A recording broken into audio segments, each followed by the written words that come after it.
ले लो।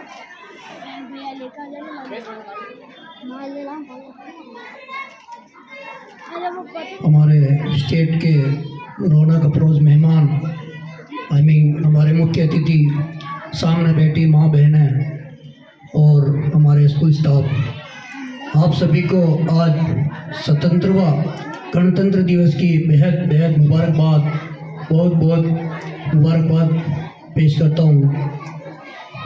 दोस्तों, आप सबको मालूम ही होगा, हमारा देश 15 अगस्त 1947 को आज़ाद हुआ था।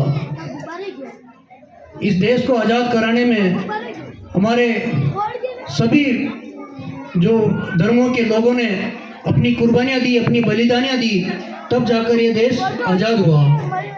और आज़ादी के बाद हम लोग इस तरह के स्वतंत्र घूम रहे हैं, स्वतंत्र आज़ादी मना रहे हैं। दोस्तों,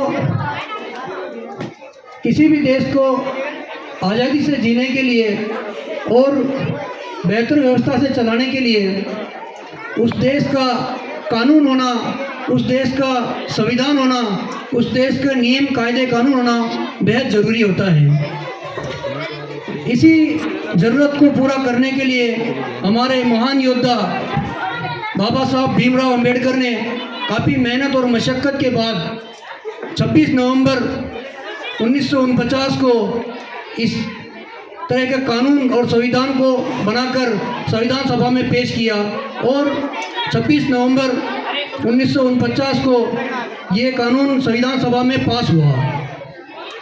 ये कानून पास होने के बाद इस कानून को लागू करने की जो तारीख रखी गई, वो तारीख 26 जनवरी 1950 की रखी गई, क्योंकि 26 जनवरी 1950 की तारीख रखने के पीछे जो कारण था वो ये था कि भारतीय राष्ट्रीय कांग्रेस ने 26 जनवरी 1930 को इस देश को स्वतंत्र गणराज्य का दर्जा देने के लिए कोशिश की थी।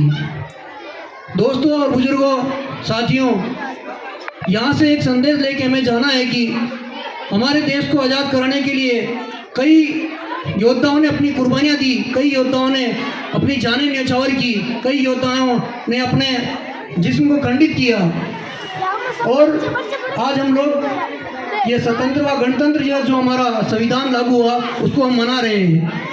दोस्तों, यहाँ से जाते हुए हम लोग ये संदेश लेके जाएं कि हम लोग जो हमारे पूर्वजों ने जो कुर्बानियाँ दी, उस कुर्बानियों को हमें याद रखते हुए भाईचारगी के साथ, मोहब्बत के साथ इस देश को आगे बढ़ाना है और इस देश को जो विकासशील है उसको विकसित देश बनाना है। ये देश आज भी एक विकसित देश के रूप में कार्य करने के लिए हम लोग प्रेरित करते हैं। आज हम लोग इस देश में स्वतंत्र जी रहे हैं, हम लोग मोहब्बतों से जी रहे हैं। गंगा जमनी तहजीब जो हमारी है, इस देश में वर्षों से गंगा जमनी तहजीब के लिए हम लोग जाने जाते हैं और हमारा जो संविधान है वो भी हमें ऐसी आज़ादी देता है कि हम लोग हर धर्म, हर मजहब, हर जाति, ऊंच नीच, काले गोरे, हर रंग के हर भेद को हम लोग मिटा करके साथ में मोहब्बत और भाईचारगी के साथ हम लोग रह सकें। दोस्तों, ये हमारी जिम्मेदारी बनती है हर एक नागरिक की, प्रत्येक नागरिक की, कि जो हमारा संविधान हमें सिखाता है उस संविधान पर चलकर हम लोग हमेशा भाईचारगी के साथ इस ज़िंदगी को आगे बढ़ाएं। मैं अपनी स्पीच यही खत्म करता हूँ, इसी उम्मीद के साथ कि हम लोग इसी तरह से मोहब्बतों से इस देश में हमेशा अमन और सुकून कायम रखेंगे और देश को आगे बढ़ने में सहयोग करेंगे। जय हिंद, जय भारत।